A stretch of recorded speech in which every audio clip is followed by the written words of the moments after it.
This channel does not promote any violent, harmful, or illegal activities. All content provided by this channel is meant for an educational purpose only. সংসদে budget অধিবেশন আর তার আগে আজ সর্বদল বৈঠক। সংসদ বিষয়ক মন্ত্রী কিরেন রিজিজুর ডাকা বৈঠকে যোগ দেবে তৃণমূল কংগ্রেসও। তৃণমূলের তরফে থাকবেন শতাব্দী রায়, সাগরিকা ঘোষ।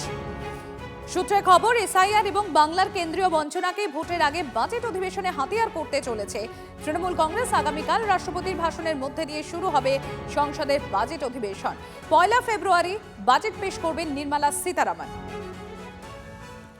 সংসদে বাজেট অধিবেশনের আগে আজ সর্বদল বৈঠক। সংসদ বিষয়ক মন্ত্রী কিরেন রিজিজুর ডাকা বৈঠকে যোগ দেবে তৃণমূল কংগ্রেস। জ্যোতির্ময় রয়েছেন আমার সহকর্মী, আমাদের সঙ্গে জ্যোতির্ময়। দেখো, সংসদের বাজেট অধিবেশন আগামীকাল থেকে শুরু হচ্ছে রাষ্ট্রপতি দ্রৌপদী মুর্মুর বক্তৃতার মধ্যে দিয়ে, এবং তার পরবর্তী ক্ষেত্রে 30 তারিখ পার্লামেন্টে ইকোনমিক সার্ভে অর্থাৎ আর্থিক সমীক্ষা রিপোর্ট পেশ করা হবে, এবং 1 তারিখ বাজেট পেশ হবে, অর্থাৎ বেনজির ভাবে রবিবার নবমবারের মতো কেন্দ্রীয় অর্থমন্ত্রী হিসেবে বাজেট পেশ করবেন নির্মলা সীতারামন।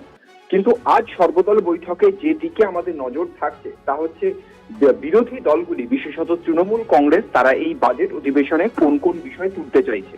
সূত্র মারফত আমাদের কাছে যে খবর আসছে তাতে এই ভোটের মৌসুমে মূলত কেন্দ্রীয় বঞ্চনা, বাংলাকে বিভিন্ন প্রকল্পে টাকা দেওয়া হচ্ছে না, ভিভিজি রামজি প্রকল্প নিয়ে এসে মূলত নারেগা বা 100 দিনের টাকা সম্পূর্ণভাবে না দেওয়ার সিদ্ধান্ত নিয়েছে কেন্দ্রীয় সরকার। এই অভিযোগগুলোই মূলত তৃণমূল কংগ্রেস তুলে ধরবে, এবং সর্বদলীয় বৈঠকে মূলত এই বিষয়ে তৃণমূল কংগ্রেসের তরফে তুলে ধরা হবে বলে সূত্র মারফত আমরা খবর পাচ্ছি। লোকসভা এবং রাজ্যসভার ডেপুটি লিডার শতাব্দী রায় এবং সাগরিকা ঘোষ, তারা দুজন এই বৈঠকে উপস্থিত থাকবে। অপর দিক থেকে নজর থাকছে কংগ্রেসের দিকেও। তারা দেশব্যাপী এই মুহূর্তে ভিভিজি রামজি প্রকল্পের বিরোধিতায় তারা প্রতিবাদ করছে, এবং আজ বিকেলে সোনিয়া গান্ধীর নেতৃত্বে কংগ্রেস পার্লামেন্টারি পার্টি স্ট্র্যাটেজি গ্রুপের বৈঠক রয়েছে। সেখান থেকে সংসদের অধিবেশনে কোন কোন বিষয়ে তুলে ধরা হবে তার রূপরেখা ঠিক করা হবে। ধন্যবাদ জ্যোতির্ময়।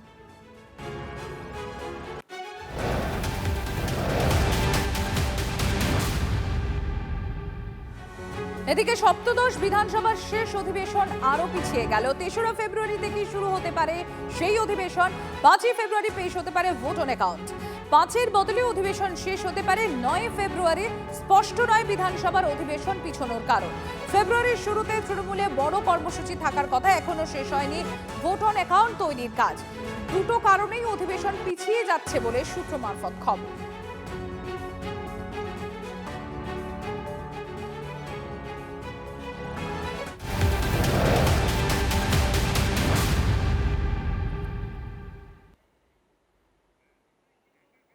এসআইআর বিতর্কের আবহে ভোট বঙ্গে নীতিন নবীন। প্রথমবার রাজ্যে আসছেন বিজেপির সর্বভারতীয় সভাপতি নীতিন নবীন। দুদিনের সফরে দুর্গাপুর, আসানসোলে একাধিক কর্মসূচি রয়েছে। আজ বিকেলে অন্ডাল বিমানবন্দরে নামবেন নীতিন নবীন। রাতে দুর্গাপুরে বিজেপি কোর কমিটির সঙ্গে বৈঠকে থাকবেন শ্রমিক ভট্টাচার্য, দিলীপ ঘোষ সহ বঙ্গ বিজেপির শীর্ষ নেতারা। বৈঠকে রাজ্যের সাংগঠনিক পরিস্থিতি ও ভবিষ্যৎ কর্মসূচি নিয়ে আলোচনার সম্ভাবনা। বুধে বর্ধমান ও আসানসোলে নেতাকর্মী ও কার্যকর্তাদের সঙ্গে বৈঠক করবেন। দলের সংগঠন মজবুত করা এবং কর্মীদের সঙ্গে সরাসরি যোগাযোগই লক্ষ্য বলে মনে করা হচ্ছে। এসআইআর বিতর্কের আবহে ভোটবঙ্গে নীতিন নবীন।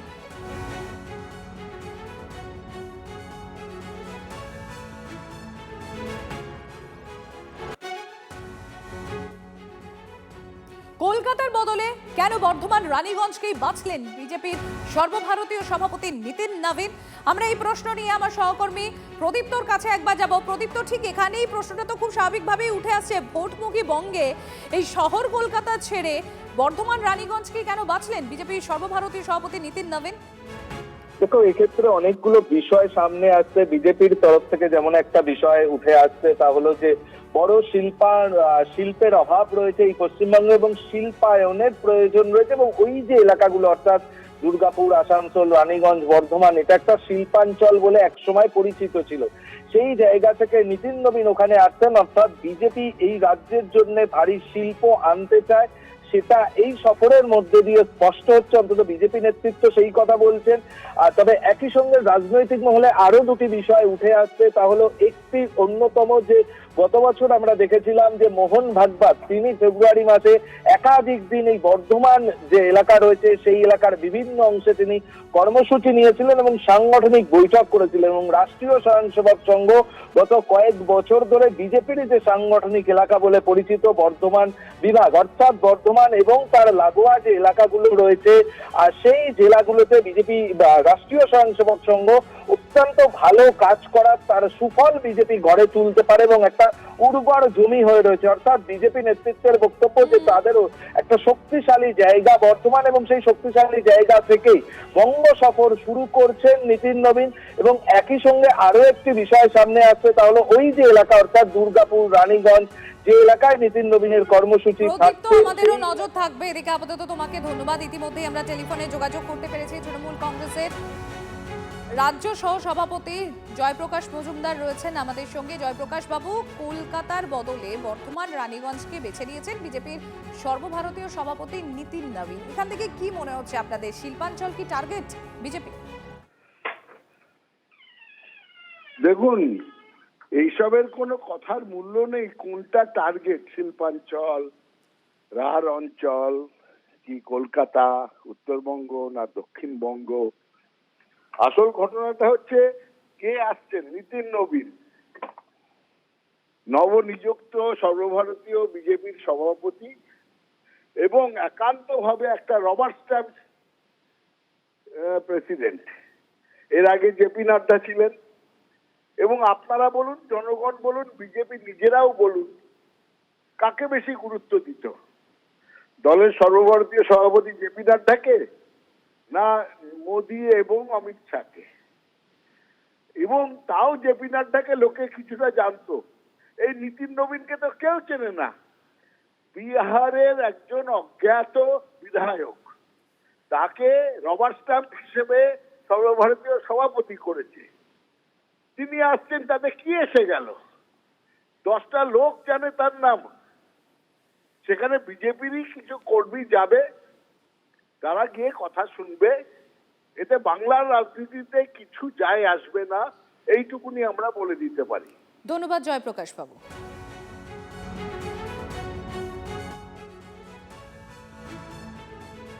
সভাপতি হয়ে প্রথম ট্যুর বাংলা থেকে শুরু করছে।